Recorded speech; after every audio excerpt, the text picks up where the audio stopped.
Hello, welcome to the Sustainability Commission. Meetings are broadcast live on Glendale TV, viewable on Spectrum Cable Channel 6 and AT&T Universe Channel 99. Meetings are also streamed live in high definition on the city's webpage, glendaleca.gov/live, on youtube.com/myglendale, and on Apple TV, Roku, and Amazon Fire devices using a free app called ScreenWeave and choosing Glendale TV from the menu. Meetings are also archived on the city website for viewing at any time at glendaleca.gov/agendas. Please call 818-548-4013 for program schedules. DVDs of the proceedings are available for purchase in the city clerk's office. For public comments and questions during the meeting, please call 818-937-8100. Public comments on a specific agenda item will be taken when that agenda item is discussed. If you have questions about matters on the agenda or requests for assistance, please contact the Management Services Department at 818-548-4844 during regular business hours. Can we please stand for the Pledge of Allegiance?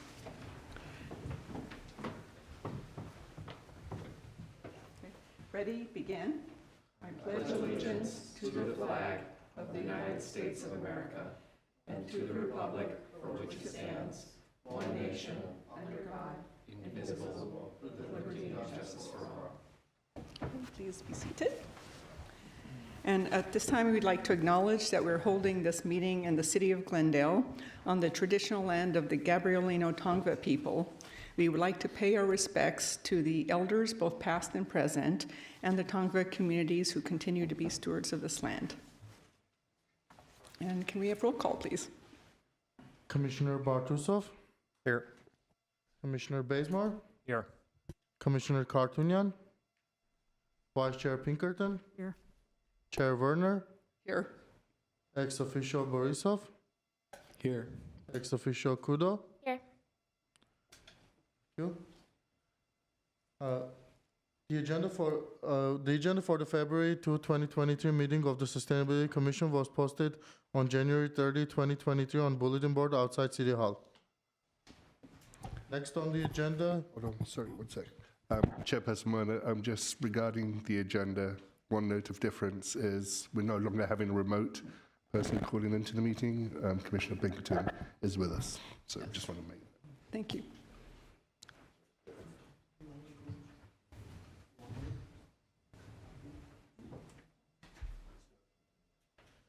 Item number 2, approval of minutes. May I have first and second? Yes, does anyone have any comments from last month's meeting minutes? Okay, hearing none, can I have a motion to approve them? And that's for the meeting of January 5th. Yes, the meeting of January 5th. I'll make the motion. Second. Okay, roll call, please. Commissioner Bartusov? Yes. Commissioner Bazemore? Yes. Commissioner Kartunyan? Vice Chair Pinkerton? Yes. Chair Werner? Yes. Next on the agenda, item number 3, board member and staff comments. Okay, David, would you like to start us off? Yes. Good evening, Chairperson Werner and members of the Sustainability Commission. I have a request if we could move item 6A up to after oral communications so we can have staff do that presentation and then they can leave. Okay. I have no objection. Thank you very much. As you know, a couple of things. We went to City Council on Tuesday regarding the single-use plastics or the plastics prohibition ordinance. Council have asked us to come back regarding that ordinance, initially to come back to them with a polystyrene ban, a plastic bottle ban for staff, and then describe and then come back to them also with the exemption process, how that exemption process would work, what are the thresholds for exemptions. And then they've asked staff to do some really comprehensive outreach to the community. And then once we go through that outreach program, then to come back later on with the other items, which is the disposable foodware standards, the dining, reusable for dining on premise, and the last item which escapes me for just one sec. So we just need to come back to council with further information before they move on that ordinance. We have in front of you, I'm not as au fait of technology as Elizabeth, so I've given you a paper outreach of the agenda and request items. So at the March 23rd commission meeting, the commissioners will share their work plan projects. Elizabeth will give an Earth Day update, and she'll also give an update on the TCC grant. Then also at that March meeting, it will be time for the commissioners to elect a chair and a vice chair, which we'll talk about a little bit further on in today's meeting. Regarding the status of the items requested by the commissioners, we have a number of completed and a number of scheduled. Commissioner Pinkerton asked for a list of community organizations that the commission can outreach with. We are still working on that. Commissioner Pinkerton requested regarding environmental preferable purchasing, request for a list of major contractors. We have reached out to our purchasing division, and we're discussing that with them right now, so we're trying to get that list together. Regarding the EPP program in general, that is going, it's going through internal review before that gets adopted into our administrative policy manual. Commissioner Pinkerton asked for a fact sheet about the tree protection program. I'd just like the commissioners to know that the tree item about the state of, or the canopy forest is going back to City Council on February 14th. And I think that the Public Works came in front of the Commission, received your input and feedback, and that'll be all part of their report that's going back to City Council in January.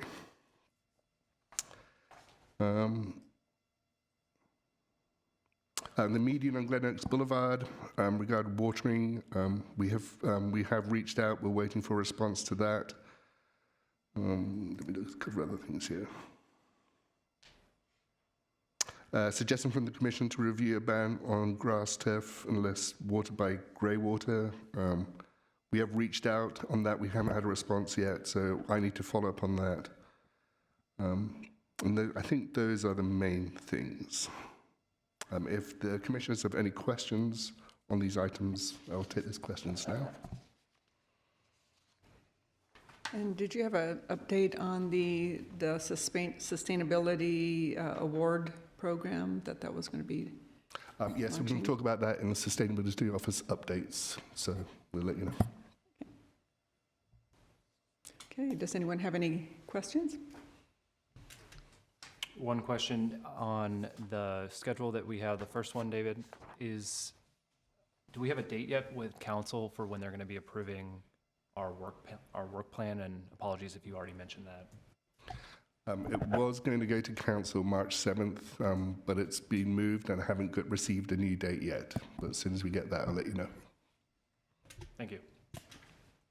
And even though we were talking about this yesterday, but even though it hasn't actually been approved yet, that doesn't stop us from thinking about how we're going to implement the things that we've committed to. So I know myself, I thought I needed to wait, but apparently because next month we're going to be talking about the actual action part of the action plan. And so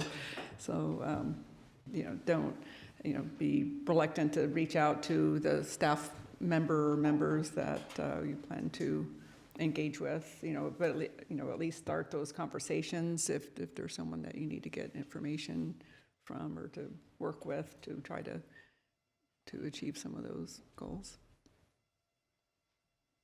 And that's all the comments I have, Chairperson Mona. Okay, all right, thank you. And are there any comments from the commissioners? Sure, a few, if I may. One of the items on the sheet, the follow-up with the status of the requests, about having the food waste pails, pickup sites for the food waste pails.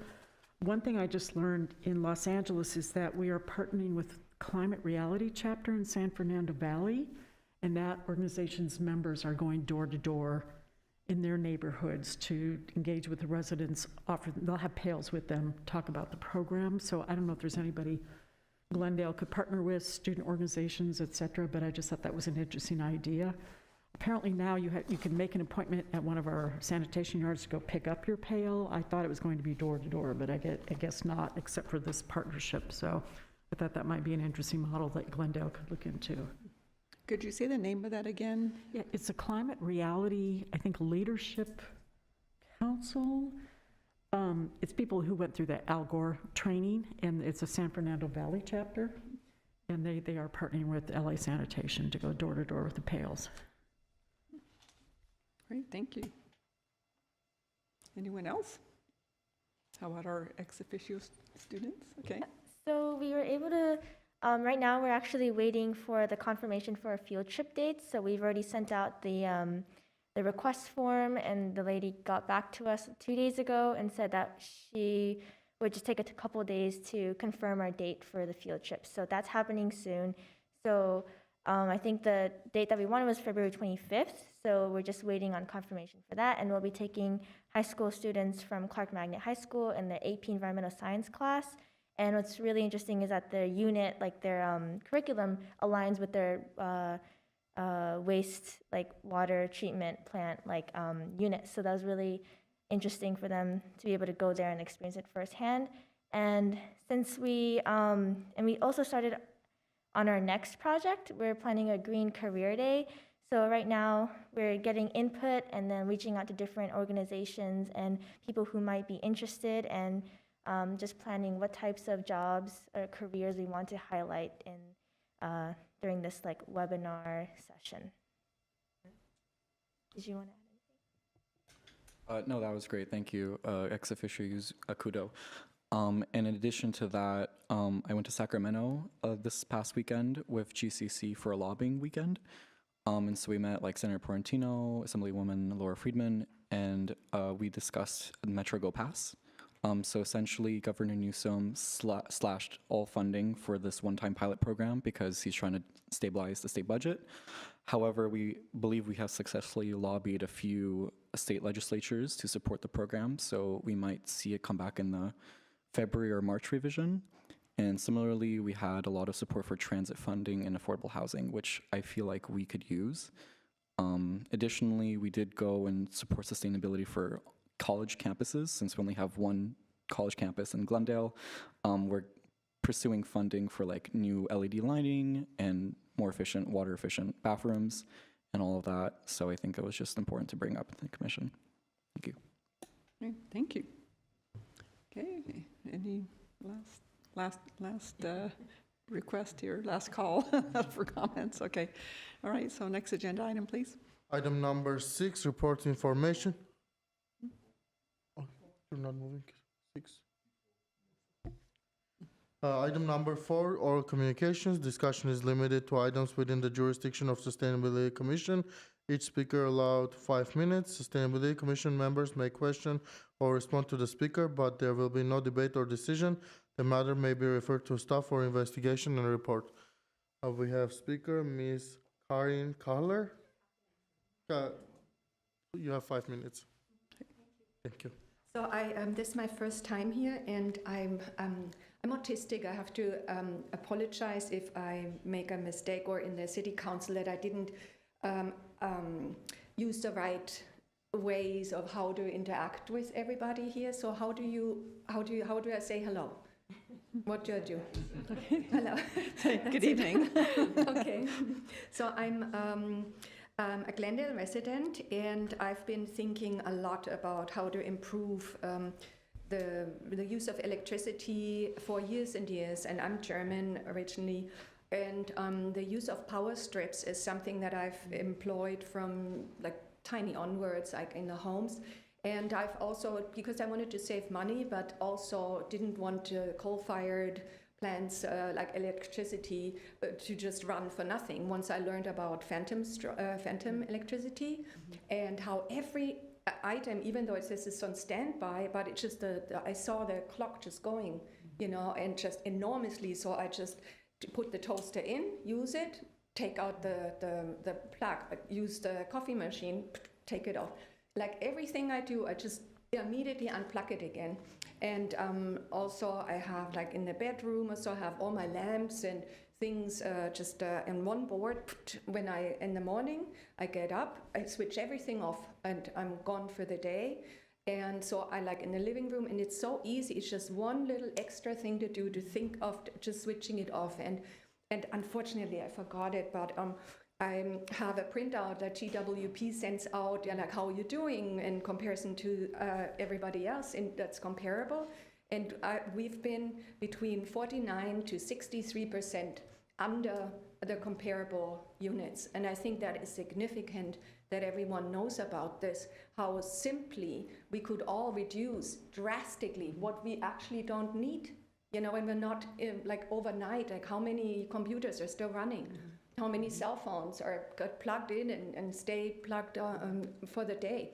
Like, I mean, it's a little bit of a behavior change that we need, but that is really something that we need to role model for the other generations and like be good examples. And so that's one thing I wanted to share with you all, and that can be implemented immediately. We don't even need to talk about these complicated what engines to use and how to produce more energy. We can just think about how can we reduce what we use unnecessarily. And that same goes to like when I passed on the freeway on the 2, I saw that the floodlights for some sports activity were shining brightly at 4 in the afternoon. All of them just blasting the field, and I felt, what a waste. You know, it's like, or even at nighttime, all the street brand with the car advertising, everyone is like brightly lit, like daylight. Like we could use like 40, like let's say 25% less, but that adds up, building after building after building. It also will reduce light pollution if we just don't allow these beamers go up and just say no more of that. You know, it's harmful for the environment. It costs us electricity. Only the ones that shine right down on the, we don't need to blast light off into the sky. Who for? It just is something we can do immediately and will reduce enormously the waste. Then the next item was how to create shade. And I'm part of the tree people. I'm a volunteer as a supervisor. And so obviously planting more trees will make enormous difference. I used to live in Eagle Rock where I had my preschool. And we were sweating in the summer. They didn't have, it was from the 1920s. They didn't have AC in there. So there was one tree, and I just begged the landlord to just let it grow. Don't just shave it down constantly and have it like tiny and thin. Just let it grow. I need the shade in the summer because we're boiling. And he let it grow. And I didn't even need an AC. It was unbelievable what a big difference it made. So I strongly urge that the use of tree shade to bring down the cooling in individual homes by this tree program, you know, handing out more trees, helping people, maybe even a team. Some people don't know how to water it and how much and when. So there could be a little street team doing this, you know, students could do it, get engaged, and we can do so much for so little. That's so effective. And the same thing in Italy, where in Europe, every south-facing house or business, south or west-facing house has a sunshade, like those retractable ones, and like people used to do it by hand. Now you can do it on the switch of a button, but that will just drastically reduce the heat that comes into apartments, and teaching people, when you leave your home for the day, close the blinds. Maybe we need to install these, what are they called? Shutters? Yes, exactly. Just have them installed afterwards on houses. We just reduce so much of unnecessary, because people just don't, oh, it's hot. They don't, like, people need to learn.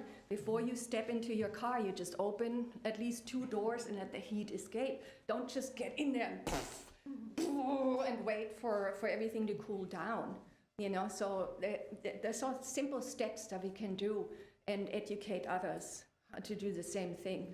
Be more mindful. So the shade is like the sunshade sails, even on in public areas. Then the next thing is that it's really close to my heart. Oh, I'm sorry, it says stop. I have so much more, but I guess I have to come back. Maybe I can finish this one thing. Yes, Yeah. is the 5 minutes up? Yeah, I just saw Oh, it. oh, it just came through. Oh, yeah, you can just go ahead and just wrap it up. But Yeah, yeah, okay, what- good. what you were gonna say. Yes, I have a few things on here. Like, I speak quickly. We all know, you know, that we need to make the city a sponge rather than a water slide. And what we can do is like opening up the parking lots that I've tightly cemented by just stomping out little holes, small holes like this, and just making it like a sieve.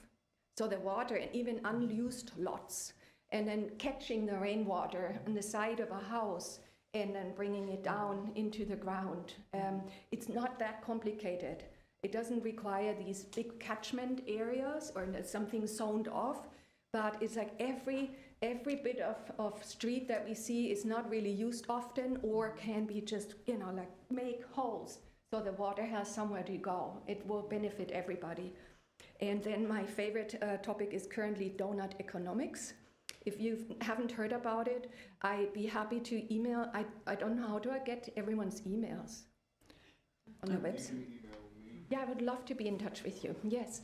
And donut economics is a system that's different from capitalism, socialism, communism. It's had none of that.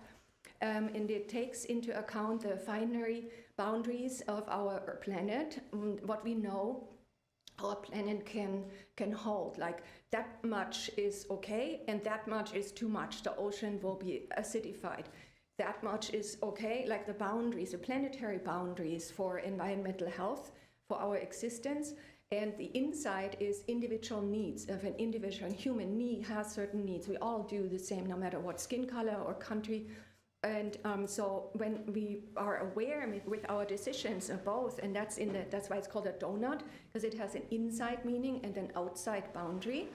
And there is a city, Amsterdam, already started using these principles. So it's highly interesting, and it's the 21st century, the system that is not a linear one anymore, for where everything is about profit. This is about wholesomeness. Thank you. Well, thank you. Thank you very much.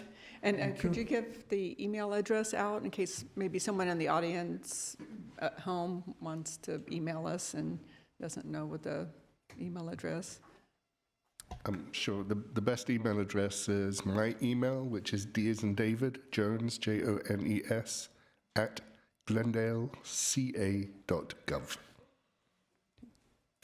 Thank you. If we have one more speaker, she's on the phone. Oh, okay. Oh, wait, we had a question. If I could respond, are we able to or not discuss, but Yeah, respond? we could ask a question, but it's an agenda item, so we can't discuss it. Excuse me, Madam Chair, members of the commission, just for clarification purposes on oral communications, there's no debate or decision on items that come for oral communication, which are items that are not on the agenda. However, is there an opportunity to respond to the speaker at all, or is that? Like amplify the provide- points. Yeah, if I may. Some information, but, Right. you know, we shouldn't turn it into a debate or something. Yeah. Certainly. I just wanted to highlight that there is a program offered through GWP. I imagine this has been brought up before, certainly with the GWP Commission. They do offer subsidized power strips. So for anyone that's interested, you can go to gwpmarketplace.com and you can actually buy these more advanced power strips that will actually turn off on their own. Or they will turn off specific things that are plugged in. So again, that's gwpmarketplace.com, would recommend that. And then there is also a shade tree program that is offered through the city where you can get up to 3 free trees that if you can request, and they have up to 30 different trees. And I think that's a great opportunity for folks if they are looking for more of these trees. Yeah, they even deliver the trees for you with the There you go. stakes and everything. Yeah, we can't, sorry. Sorry. Okay, right, all right, and we have a caller from, Yes, the next speaker. oh, I'm sorry, we have one more comment. from- Chairperson Warner, if I may, I had a quick question for the speaker, if that's all right. Do you live in a multifamily development or a single-family house? Multi? All right, thank you. Yeah. Okay, next speaker. Next speaker is Catherine Yorka. Catherine, you're on air. You have 5 minutes. Can you hear us? Yes, I can. Thank you. And I will Good evening. 5 minutes. Good evening. I just am calling because I wanted to thank the commissioners who spoke at Tuesday's council meeting about the ordinance to reduce plastics. I'm a commissioner on the Historic Preservation Commission, where I think, like the Sustainability Commission, service is in part because we are advocates and we care about the work of our commissions. And I just was so impressed by the comments you made, and a special shout out to Jennifer for bringing that wonderful show and tell of all the plastics and their fate, which is not to be recycled. I was incredibly disappointed in council's vote, and I do hope that it'll be back and that a majority of councils will go for it. But I just wanted to thank you for taking the time to make your voices heard at the council meeting. Thanks. Bye-bye. Okay, thank you, Kathy. Thank you. We don't have any more speakers. Next item, under item number 6, reports information. 6A, solar photovoltaic and electric vehicles charging permit process. Joseph and Miro. Chairperson Werner and Sustainability Commission. Commissioner Cartoonian asked staff to report back on this item. He looked at Glendale's EV charging station permit and streamlining process on the Governor's Office on Business Economic Development GOBIZ website, and he noticed there that there was 2 items, checklist and e-signature, which we seem to be deficient in. So we've asked Mira Lotsky from our building official and Joseph Rodarte to give you an update on the work that has been done by the city on this item. Good evening, commissioners. I do want to mention that I learned something, phantom electricity, so I'm going to look at that. Actually going to let my wife look at that, otherwise it won't get done. So, EV charging. About 3 weeks ago, I was reminded by city manager's office that we need to provide information. I'm glad to say that we posted yesterday on the Building and Safety website a section where customers, homeowners, property owners can obtain information on the process of obtaining an EV charging station. There's one specific for homeowners, and then there's one specific for the larger multifamily apartment condo, commercial, and mixed use. So it incorporates a description of what our process is. It has links of where to get information from the various departments and divisions, links of how to apply within our EnerGov system. It goes through a checklist for plan check requirements, and there's a briefing on some of the things that we would be looking for in the inspection. This is something that's mandated by AB 970 and also AB 1236, that every jurisdiction provide that. The state will be notified that this is in place, and we are going to ask that we change the color on the chart for compliant to indicate that we are complying. So this is an expedited process. I have 5 other items. We are in the process of required compliance for the new building codes. So there have been changes in the green and energy codes. And then we also have the REACH codes. So we are required to comply with the REACH codes. We have completed training with staff. We're going to continue training with staff specific to as projects come in. When a new set of codes come out, it says one thing, but how it gets applied, we really start learning as we're doing the individual projects. Most of the new projects will be coming in place, we expect this month, because we have a backlog, so we haven't really seen any new buildings under the new codes but we are geared up for that. We are working on a tracking mechanism to understand what buildings are actually under the new REACH codes. So if they were to come in and apply in the future for a change in the water heater or HVAC unit, that we would know, and they would be also notified that you have to stay with the electric. You can't come in with a gas. You can't sneak that in at a later time. So we are working on that. We've got a individual, Bruce Cheney, that we've worked with for many years, who's with ACE Energy, which is an organization sponsored by the utilities. He's going to come to our city for very specific training for staff, and that's going to be implemented in the next couple of weeks. We have documents that we normally put onto drawings.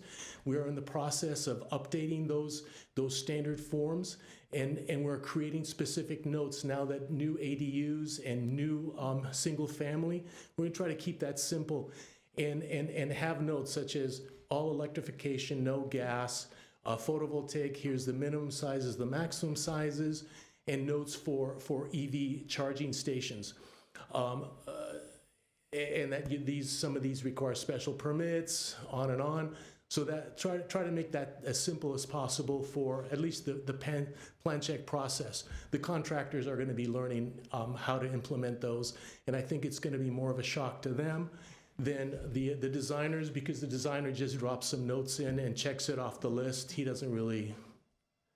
Yes, they care very much. Yes.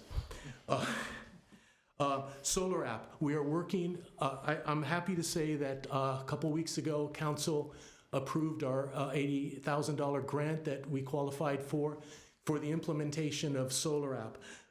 We are now working with the solar app consultant along with ISD department, building and safety is involved, GWP is involved, planning to a certain extent, with the consultant to implement Solar App and put it into the EnerGov system. I'd like to say that Solar App is a wonderful system, but it has its limits, and there are things that Glendale will need to tweak a little bit.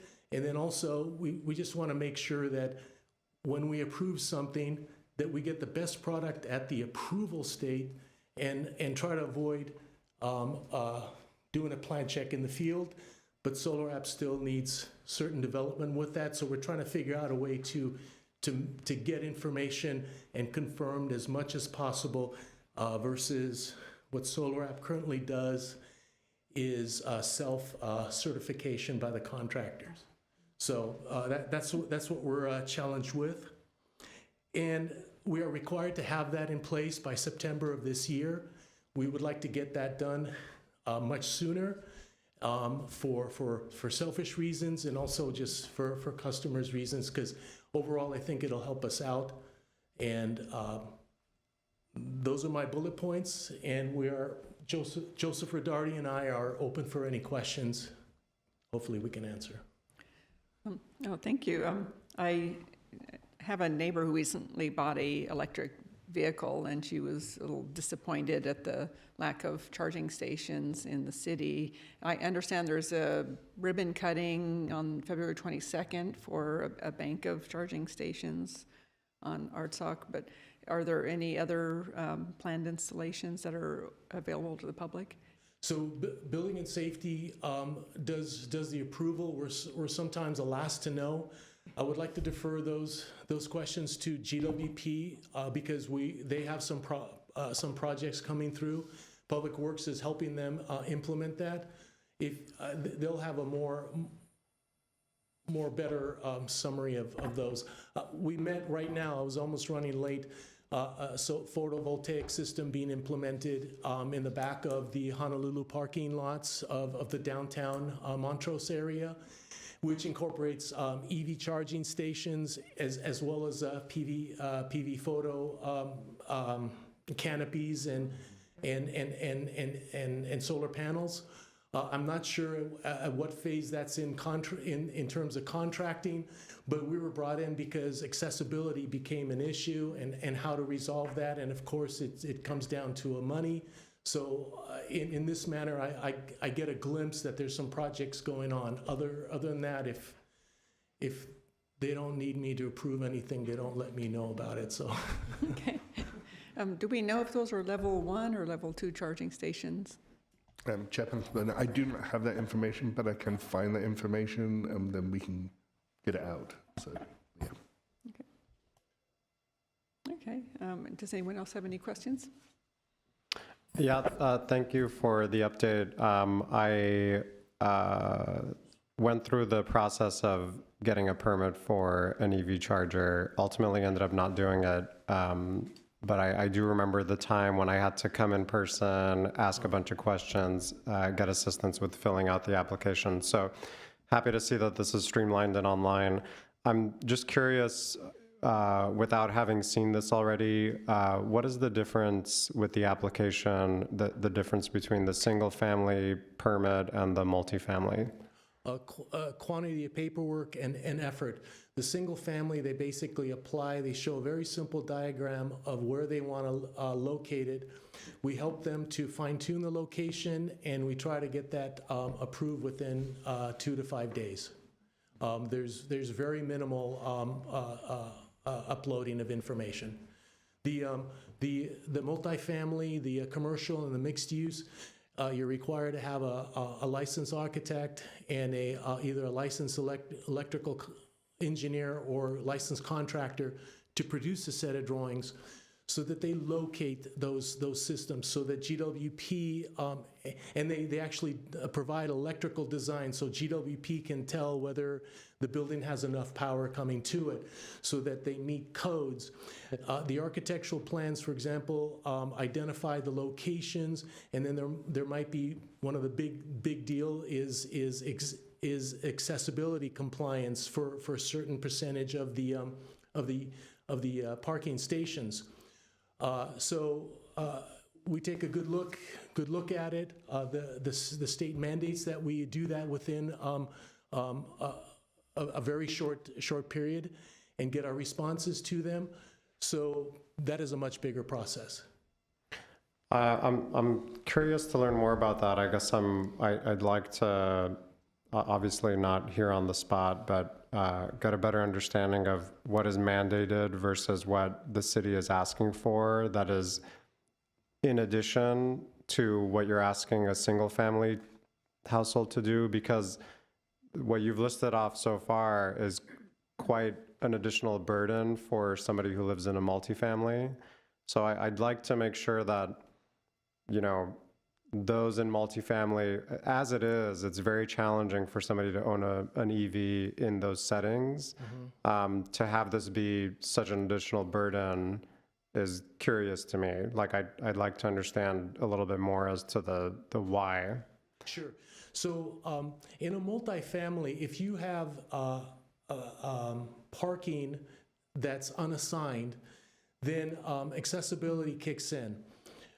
In general, when you have a multifamily where you have assigned parking spaces, those are considered individual. They don't necessarily need to meet accessible. So actually, you bring up a good point that when we review those are a much faster process of review versus the banks that are coming in on top of the Galleria, or if I'm multifamily wants to provide many spaces. Got it. So in the case of a condo owner that has his or her assigned parking stall, you're saying that it falls more in line with the permitting the single family homeowner? Okay, understood. In the documentation, provide more clarification to that. Sure. Yeah, it was just a red flag because I know it's such a challenge to get those chargers in those garages as it is. So I was excited that there's a streamlined version, but not so excited to hear that it's additionally burdensome on a multifamily dweller. But I'm happy to hear you're clarifying that.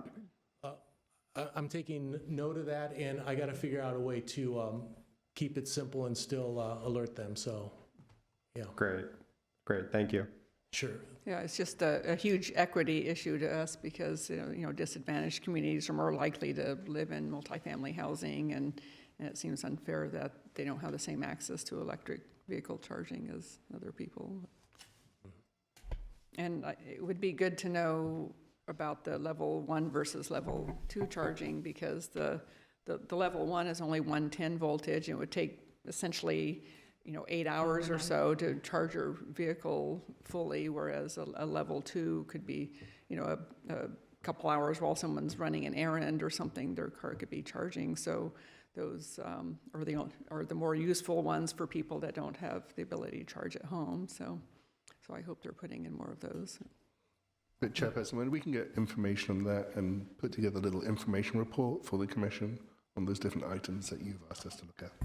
Is there such a thing as a map of all the charging stations, or is there an app for that? We do, I believe there is a map showing where they are around the city, yes. Okay. And that's on the GWP website, or? I believe so. I have to find it, but I know there is one. Yeah, it's. Okay. I don't know, can a person fill out a second speaker card in the same evening? I don't know. I think, well, if it's a different topic, I think they can, so. You would think so. Madam Chair, members of the commission, you can certainly ask someone in the audience to provide some clarifying information if that's useful to the commission. It's not a second opportunity to speak. It's a question, answer, and interaction. Yeah. Okay, thank you. So, all right. Well, did anyone else here have questions? I'm sorry, just one quick question. I read something in the Times about charging stations, that some that are dedicated just to Tesla, and then others that are work with any vehicle. I think Tesla gives adapters for their plugins. So are ours the type that we're installing? Any vehicle can use, any EV can use those, right? I don't have that information, but we can get you that information. Okay. Thank you, David. Okay. All right. Thank you.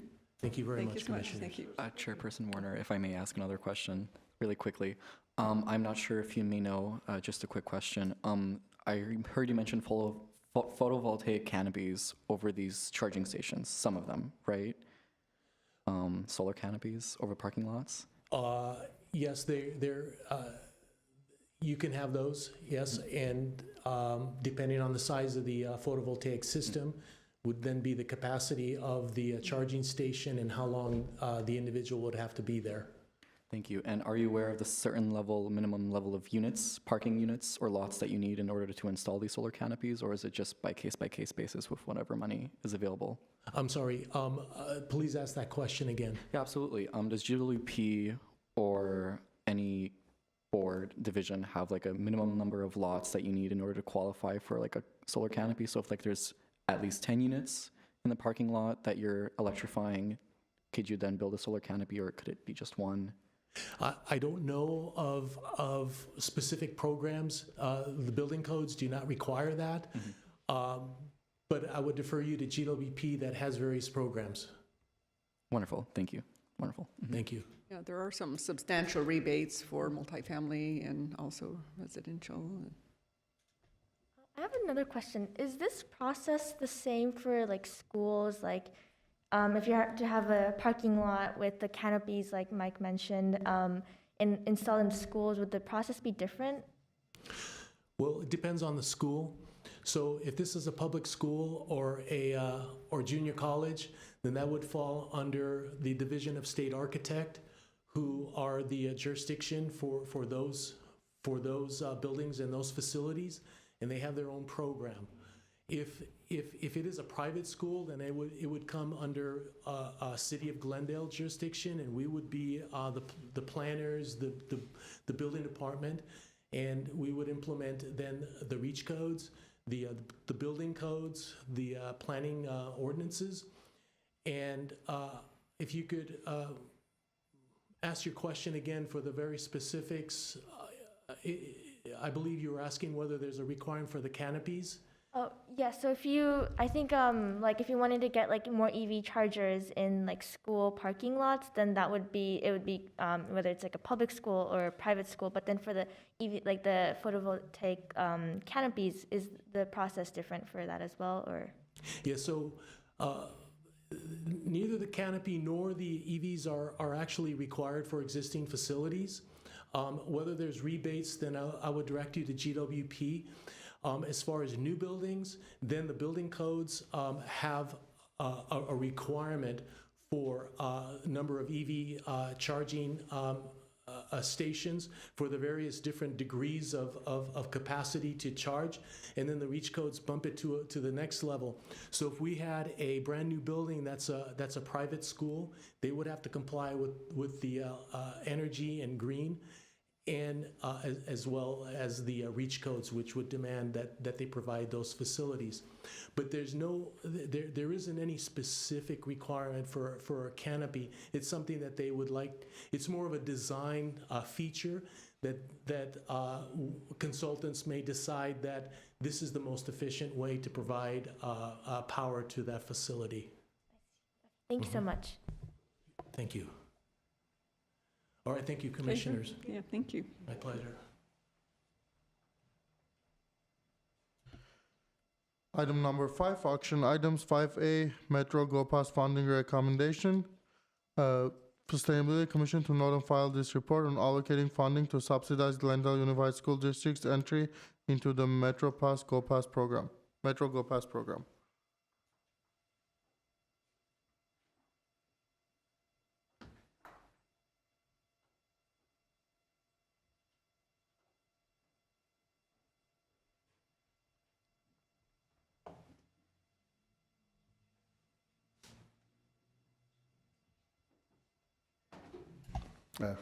Good evening, Chairperson Werner and members of the Sustainability Commission.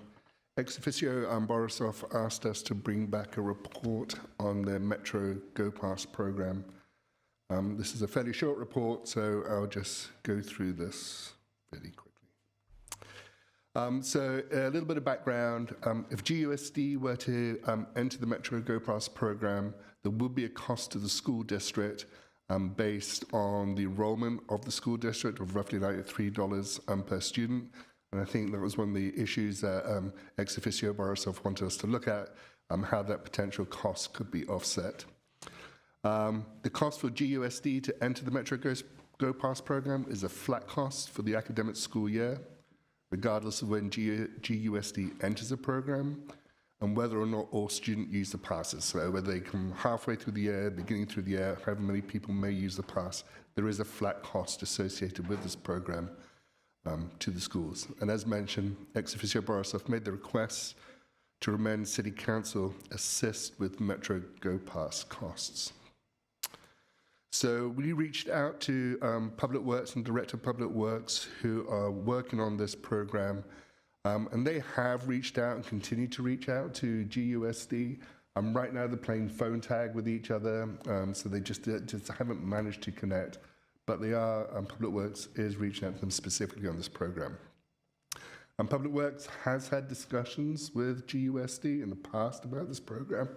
GUSD hasn't really shown a desire to participate in the program, so they haven't been forthcoming to say this is something that they want to do, want to be part of.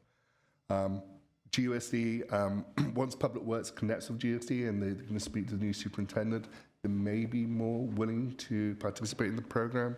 But as ex officio Borisov just mentioned to the Commission earlier on, maybe the funding for this pilot program for Sacramento would not be available going forward. So we don't know. Regarding funding, financing, and everything, Public Works is really focused right now on building back up the Beeline program to get the ridership back up. So that's where they're investing a lot of time and money for the transportation budgets, etc. For students, there is a number of alternative programs and products out there that they can help them. GUSD, they have bus passes that they provide to students. Clark Magnet has a bus pass for Clark Magnet students. There's a Beeline student bus pass for $22 per month. and a Metro 30-day K-12 pass for $12 per month. And there's also the LIFE program for discounted fares. So at this time, staff recommend that the Commission just note and file this report and take no action until they hear back from GUSD. We hear what's going to have the funding of the Metro Go Pass program in general. And I'm out to... Thank you for the report. Does any of the commissioners have any questions? I just want to say thank you so much for the report. It looks like a lot of work was put into this. Yeah, it seems like unless Governor Gavin Newsom, the state legislator, can balance out the state budget, we won't be able to do this. But I still appreciate the update. Thank you. We need to thank Elizabeth. She did the work. Well, I was wondering how that interfaces with the school buses. So it's obviously they're getting to school by the bus, but the report had mentioned that there was a program for students who maybe were missing a lot of school or transportation might be an issue, but that made me wonder maybe they need to look at their own bus program and maybe it's not picking up enough. There's already a system in place. Maybe it needs to drive, add a couple stops or something like that rather than, going to a subsidized system. But just wondered about that. Chairperson Warner, just to quickly answer your question. For other GUSD schools, it might be different, but for Clark Magnet High School, you would actually pick, based on your residency, the closest bus stop. Usually it's other point of contact like school or a big business, and you would get picked up there. Be like a direct, there'd be no stops. I just wanted students to have an option to just use the B line and LA Metro in general. But what was nice that was pointed out in the presentation was that there's a $22 B line bus pass for students and LA Metro Life program, which would be also applicable for some students. Well, thank you. Okay, next. There are no agenda. questions. May I please have a first and second to note and file? Oh, can we, or can I have a, can someone move to note and file? So moved. Second.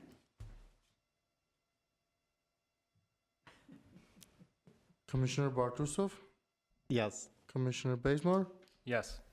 Commissioner Kartunian, Vice Chair Pinkerton, Yes. Chair Werner. Yes. Thank you.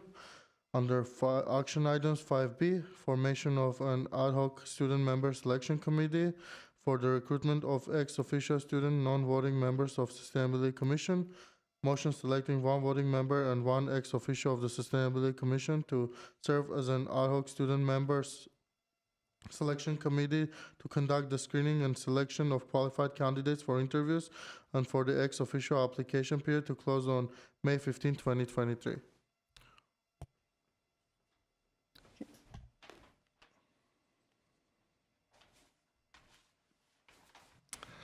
Chairperson Werner and the Sustainability Commission, believe it or not, it's that time of year again when we have to start thinking of hiring our new ex officios, and I feel really bad having this conversation in front of our current ex officios. We still have until August to complete the work, so please bear with us as we go. It's a long-winded process, and it works because we ended up with great qualified candidates such as yourselves who bring a lot to the Commission, so it's worth us being thorough in this process. So as Vlad read, the motion is to establish the ad hoc committee to assist with the interviewing and the selection process of the ex officio students. We have to do this by resolution 2021, which is adopted by the Commission. Last year we pushed the date out a little bit, but we're now going back to the original date in the resolution where this process has to be completed by May 15th of the calendar year.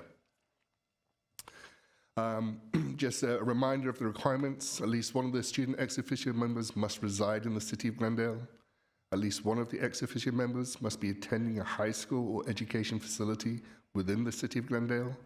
And they must have attained at least junior standing in high school.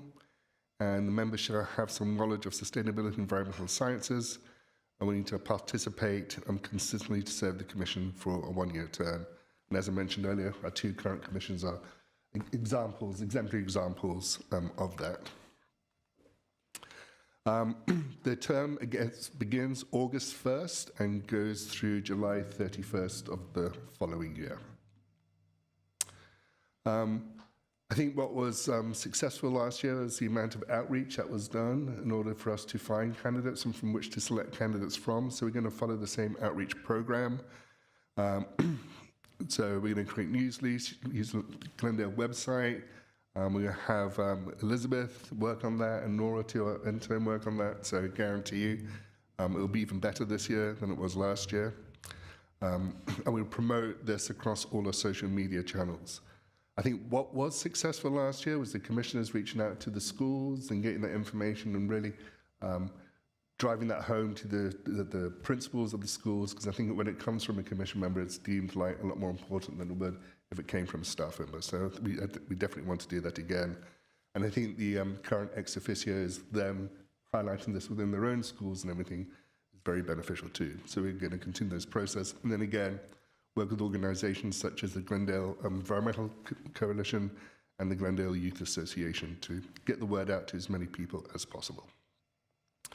The timeline, so we're going to start promoting this. We actually began promoting it today because we're at Hoover High School today, and we begin to let students know that this position would be opening up. February 15th will be the application process beginning to open up. It goes through, as I mentioned earlier, May 15th. And then from May 15th through June 15th, we'll do the candidate interviews and the selection process. And then at July, the commission meeting, the successful candidates will be announced, and then they'll be sworn in August 1st so they can begin their term on the commission. I had a conversation with ex officio Borisov today, and it was very interesting. And I'll let him state what he said to me, but what working in this commission has meant to him. And I think it's actually something that all the commissioners should. I don't mean to put you on the spot, Mike, but it was very interesting. Thank you, David. Right off the top of my head, I just want to say this was a great opportunity. The way I found out about this commission was quite random. It was through Commissioner Botrusov at Ellen Asatrian's Night Watch Party, Councilwoman Ellen Asatrian's Night Watch Party. We just connected, and I was like, sure, I'll apply. I believe I have the necessary experience. And this job has certainly opened a lot of doors and opportunities for me. If I didn't join this job, I would have never left my retail job. I probably wouldn't have started working at GCC as a student worker. I wouldn't be interested in government, politics. I even changed my major, probably because of this job. Truly found my life's passion quite early on. And I believe that other students should have this opportunity at such a young age. And as David has mentioned, I believe that we are a great voice. And since we don't have a re-election, technically we can just say whatever we want and make our opinions known, perhaps even critique. But our commission has been doing great work, and it's been a great honor to be part of it. And I just want to say thank you for the opportunity. Yeah. Oh, well, thank you for those words. Maybe we could videotape you and put it on the website. Yeah, right. Finding his life's passion, that's very compelling. That's cool. So there is a motion in front of the commission to establish the ad hoc student member committee. The motion is for one commissioner and one ex officio. The commission may wish to move forward with that, or they wish to move forward with a slight change to the makeup of that ad hoc commission, and we'll look for direction from the Sustainability Commission on that. I had a question about the ad hoc committee. Would we be able to have two students in case we have students from Clark Magnet High School? Then it would be a conflict of interest if I was the person interviewing the students from there, and then if ex officio Borisov was interviewing students from GCC. I feel like if we were both on the ad hoc committee, we would be able to switch based on who we're interviewing. Is that? Well, having served on the committee before, there's great value to each person having interviewed everyone so they can really compare the candidates. So if some people have met some people and some have met others, it makes it a little more difficult to compare everyone across the board. So I would think that would be a little bit challenging. But the very first year, of course, we didn't have any student ex officios, and I had served on it then. And then this past year, one of them volunteered, and we thought, oh, what a great idea to have someone who's, roughly their age helping with the interviews, and so we have the option to switch it back to 2 commissioners if we want. That's, not carved in stone, but I think it worked well last time. I think we had to flip a coin to figure out which one, because they were both interested in doing it, but if everyone's, agreeable, I think the motion, the way it was presented, to have one commissioner and one ex officio do the interviews this year, as opposed to staff or 2 students or what have you. Can we just get confirmation that the answer to that question is yes, we can have more than 1 student member?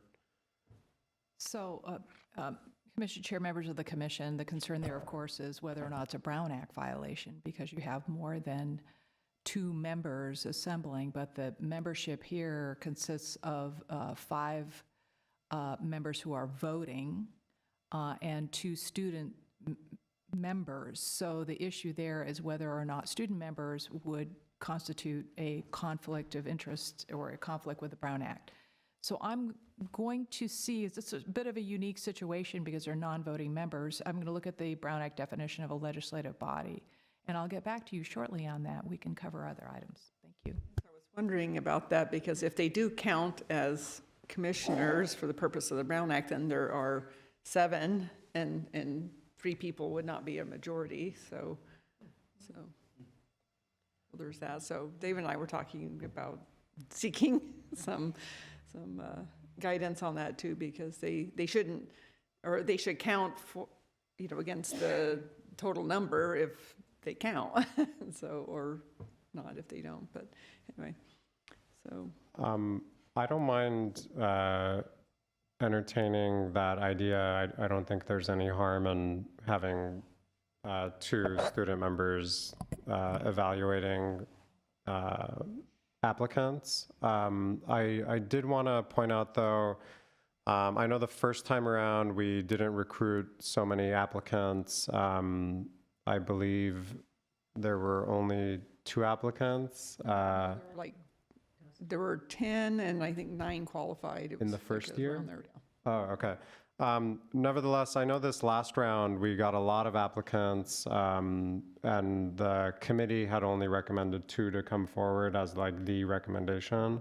Now that we're getting so many applicants, I'm wondering if it would be helpful, and I'm open to thinking about this. I'm not suggesting it officially, but whether that subgroup comes forward with a few additional names for our consideration rather than coming up with an official recommendation of 2 for us to ultimately vote up or down. So just putting that out there as we delay for the city attorney to. Perfect delay, and I have, thank you so much, Commissioner Barsoff. I have the answer. It's government code. The requirement of the Brown Act to apply to legislative bodies of local agencies. The term legislative body is defined to include the governing body of a local agency, for example, the City Council, and any commission, committee, board, or other body of the local agency, whether permanent or temporary, decision-making or advisory, that is created by formal action of the legislative body. And that's Government Code Section 54.952. So unfortunately, it would be a Brown Act violation to have 2 ex officios and 1 voting member on as part of the ad hoc. Even if that makes up 3 out of 7? I'm confused. I thought If they count, then there's 7 people, and 3 wouldn't be a majority. It would, let's see, okay, so the question is whether or not it would, it is a quorum for purposes of taking action. So it'd be 3 out of 7 and not 4 out of 7. So I think based on the numbers and not being an accountant, I have to poke fun at myself. It seems as though having 3 would be acceptable. That would not constitute a quorum of this board. So if that's the commission's desire, you can move forward in that manner. Thank you.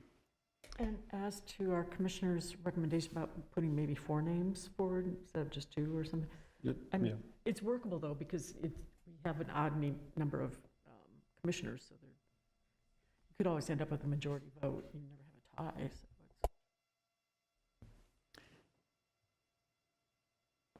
So Yeah, that's true, yeah. So the other thing, because we looked at this before about like maybe we bring a number of applications, but then because of the Brown Act, we'd be, talking about these students, on TV and, weighing them against each other and, this person is bubbly compared to that one or has way more knowledge than this other kid. And I just, I'm just a little concerned about, children being vetted in front of the whole world like that. So that just gives me pause. And so even though we are placing a lot of trust in those two people to come up with the yay or nay candidates, that's how I feel about it. But I believe we can have 3, so we can have 2 voting commissioners and 1 ex officio, so you can have a panel, a 3-person panel to do the selection. Yeah, I think that helps with your concern. It's like more people are getting a say in who ends up serving and then going from there, but. And I would see no issue with the commissioners being presented the applications of the top requested candidates, and you could view the applications without having a debate. Yeah, I think that's part of the report. Yeah, the report had all the, because everyone was able to see those before. So certainly someone could say, well, I thought so-and-so seemed like they were, over the top qualified or something and could bring that up. Right. So can we have are both of you willing to serve on that? Is that what, okay, well, that saves me a coin toss, but that would be for like if the candidates are from your school, because you're from Clark, right? And you're from, or is it, no, you're from Clark and you're from, GCC, okay. I think I speak for ex officio Kudo as well, that we would both be happy, whichever one gets chosen, more than happy to be part of that process. Yeah.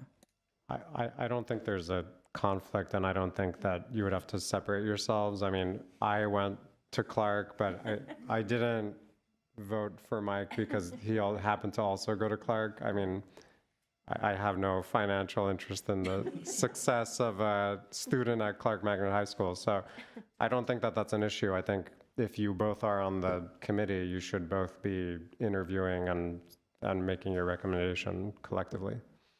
I have no issues with that. Yeah, if somebody was a younger sibling or something like that, then maybe you might want to recuse yourself. But I think just the fact you went to the same school, I don't think is enough to have to recuse yourself from deciding. So I think what we've heard, the motion is we're going to select 1 voting commissioner and the 2 student ex officios to be part of the ad hoc selection committee. So which commissioner would be part of that process? Does anyone feel like, I don't think, We've we've done it, you've done it, you haven't done it yet, are you? I'm not to put you on the spot, but I just want to give you the opportunity. Or we can nominate Commissioner Kartunian since he's not here. So you're saying I'm the only one that has not? Commissioner Kartunian has not either. Kartunian hasn't. I like it. Oh, I was thinking you did, okay. But you don't want to? Well, I was going to nominate Commissioner Barchesov, but What did I do to you? Well, the interviews are about, 25 minutes, I think it was, and the staff sets them up, which is great, and they try to group them so you're not having like, one a day for a month or something, but, there's like 2 or 3 groups, and you just sort of blast through them on a few evenings. the only issue I actually have with that is the timeline. I think that time of year, there are a few things on the calendar. So I think as long as maybe there's some flexibility around when the interviews might be scheduled, I'm sure that can be arranged, but then, yeah, I would be willing to serve. As I recall, it seemed like we did most during the day, but did some possibly early evening too, so I'm not sure it's not a problem. Yeah, we're flexible on how we can Yeah. schedule them. Yeah. Okay.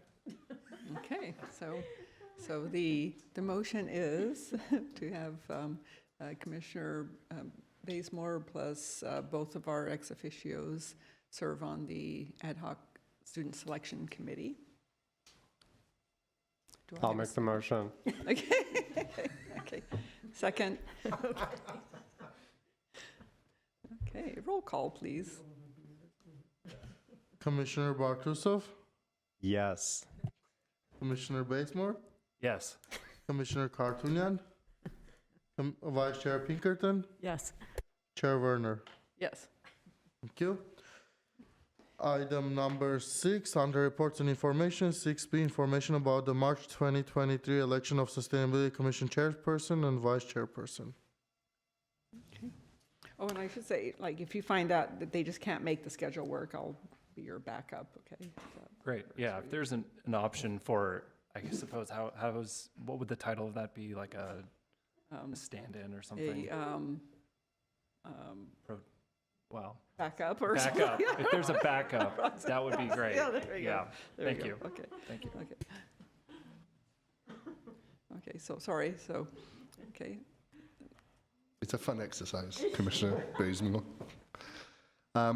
So this is just purely information. We have no presentation, but just to remind the Commission in terms of the resolution that set up the Commission, we have to vote for elect a chair and a vice chair at the first meeting of March 1st. So that will be March 3rd, which will be the next meeting. So just give them forewarning that.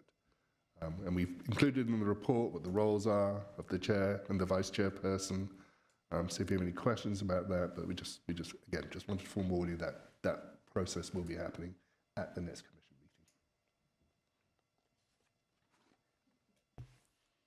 meeting. Item number 7, Sustainability Office updates.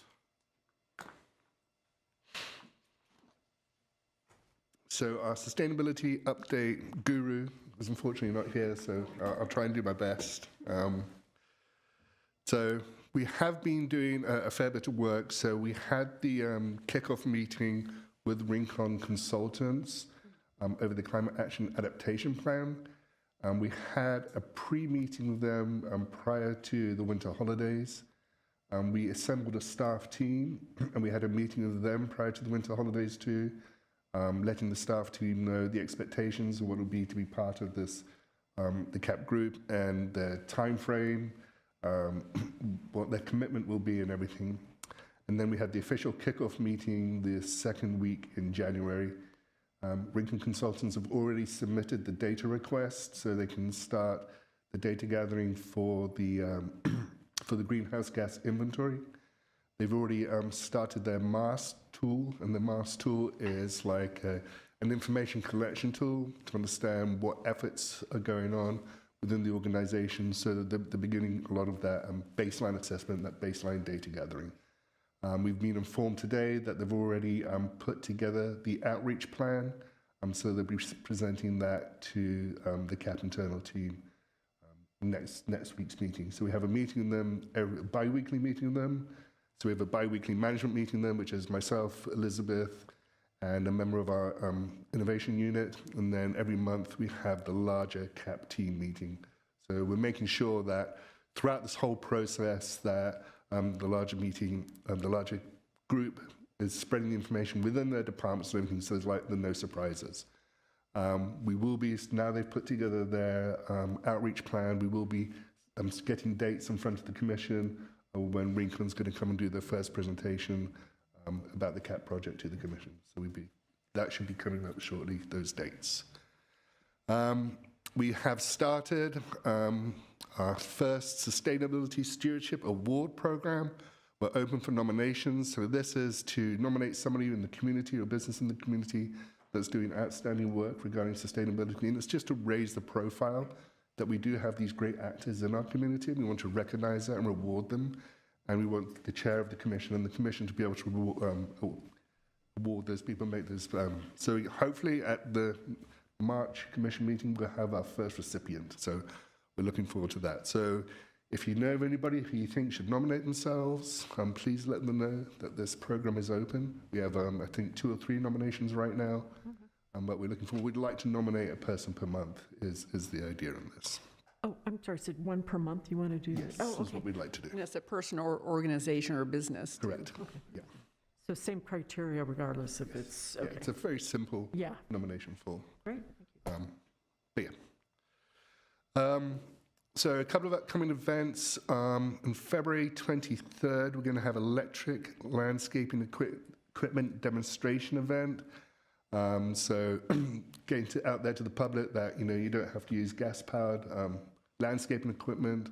So we're working with AGSA on that. So they're going to come and do the event. And it's going to happen just behind us in the parking lot here. So we're looking forward to that. In February 24th at Duke Benjamin Wilderness Park, there's going to be the eco gardening and composting lecture. So if you know anybody that's interested in that, please let them know that that's going to be taking place too. And again, we're putting all this out through our social media channels and our social media channels and the general public information of our social media channels too. Oh, I was just going to offer a comment to our chair here about the landscaping, electric landscaping equipment might be something to promote to the Glendale Homeowners Coordinating Council, just because I'm sure a lot of the members hire gardeners. And who's hosting or giving the lecture, the compost lecture? Just I curious. don't know who's giving that. No problem. But I can find out. Earth Day and Beyond, Elizabeth and her team, as you know, she mentioned that working with our libraries, they've received a grant for Earth Day, so they're beginning to put that program together. And they're going to, one of the things they're going to do is have carbon conversations panels. So we're having, we've selected one, we're working with one person, and we are in the process of setting up the second panel regarding that. So really looking forward to that, working with the library on that and establishing those panels. Earth Fair is roughly, obviously going to be April 27th and Chavez Plaza, Pacific Park. And Elizabeth is working on the actual programming of Earth Day right now.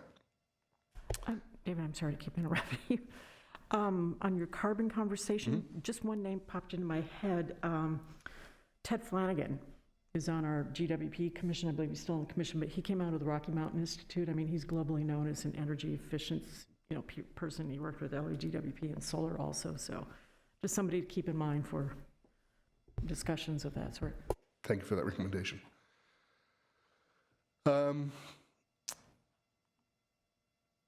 Yep, sorry. Earth Day Beyond updates. We're having a nature and history hike again, April at Duke Majan Wilderness Park, which is focused on the local fauna and flora in the history of Glendale.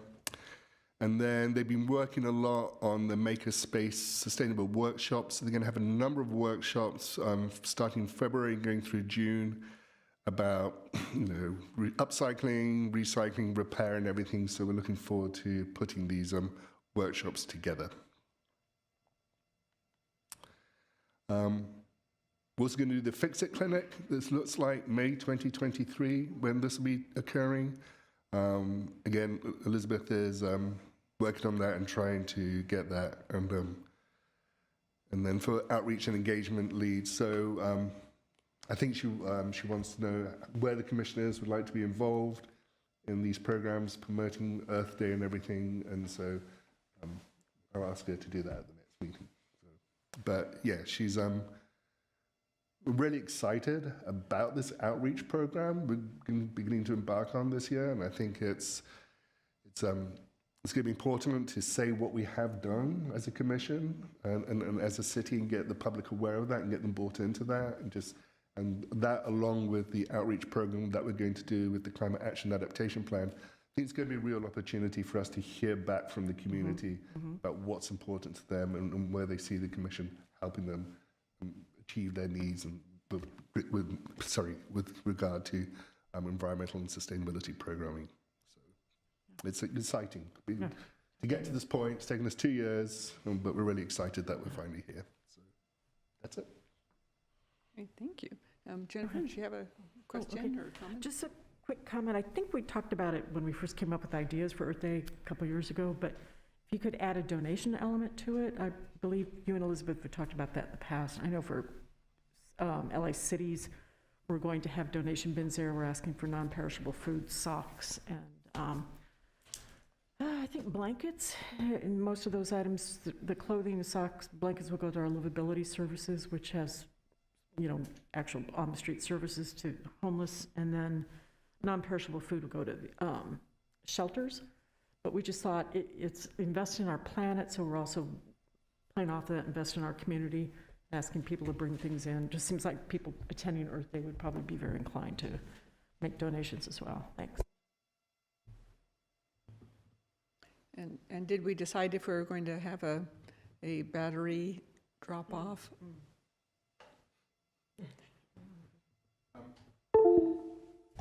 So I think we have the battery program through our household hazardous waste program where they can drop it off at the fire department and maybe at the Glendale Recycling Center too.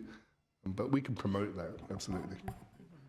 Yeah, the Glendale Recycling Center is kind of off the beaten path for anybody, I think, and, you know, people collect batteries all the time. I have a huge box in my house because it's like, I just don't have time to drive over there, plus, you know, the emissions involved with driving there and back, you know, yes, you have to have quite a few to make it worth the trip, so that's why I was hoping we would add that. So did you want to speak, Commissioner? Chairperson Warner, yes. I might know how to address your question. I believe our libraries also have like a battery e-waste area. I've seen on, yeah, like Casa Verdugo Library right next to the fire station on Brand. You could go in and put your Duracell or whatnot, and it's just like a white bin in the front. Yeah. Yeah, I've heard that. Our libraries are a little short on parking, so the idea of getting there, you know, it turns into a very long errand, so that's unfortunate. We can look into the possibilities of maybe like centralized location or something like that. Yeah, I'm just sure that a lot of them are ending up in the trash, and there have been some fires in landfills because of the materials in there, and those are materials that can be extracted and reused, and that's not happening either. And just I read something somewhere over 90% of e-waste ends up not being recycled, and so it's not good. So. David, I have a quick question.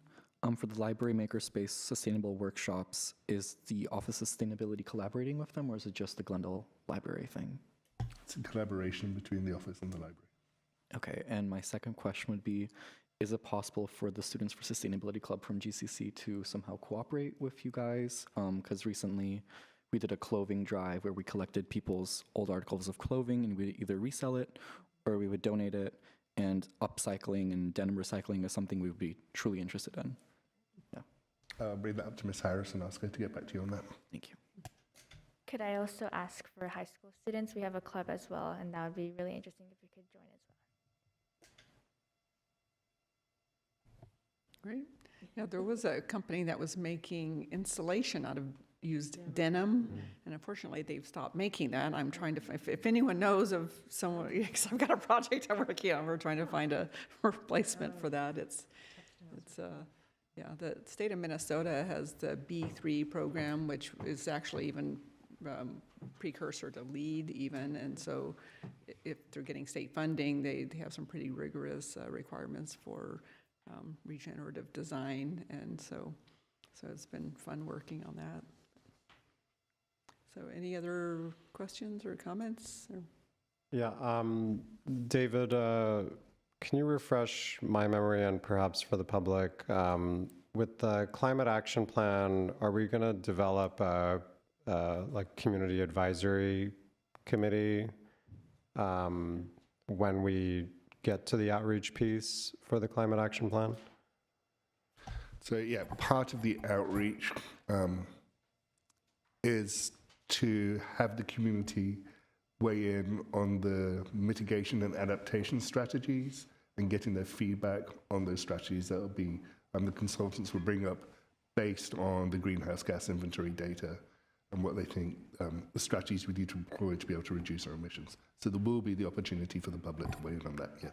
Okay, but there isn't like a specific advisory committee, kind of like what the planning department's doing with the bicycle master plan. They have a stakeholder advisory group. Are we doing something similar with the climate action plan? I don't know. Once the consultants give us the outreach plan, I'll be able to answer that question more thoroughly. Okay, great. And then the gardening workshop had me thinking, if we do those in the future, hopefully we can do those at some of our established community gardens in the city, whether it's the ones that are volunteer run, the 3 that are community run, or the new ones that are established in city parks. I know the Verdugo Park Community Garden was just remodeled, but there's places in which, the city may want to promote that there's actual garden plots, and that can be made accessible to the public. People can come and see what they are and look like, and may want to participate themselves. And then there was a third one. I had another one, but I've lost it. Lucky you.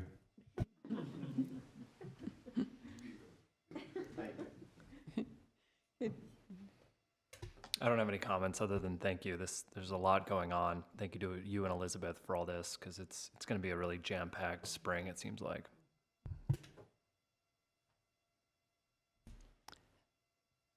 And thank you for letting us know about the ribbon cuttings and so on. So it's like the one on February 22nd for the electric vehicle charging stations. So looking forward to attending.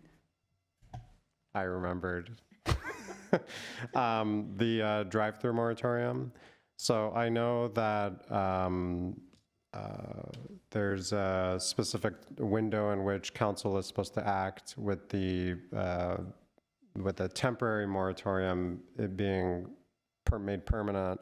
I'm hoping that staff can work backwards and ensure that a policy recommendation or some kind of framework is introduced to the Sustainability Commission in advance of that.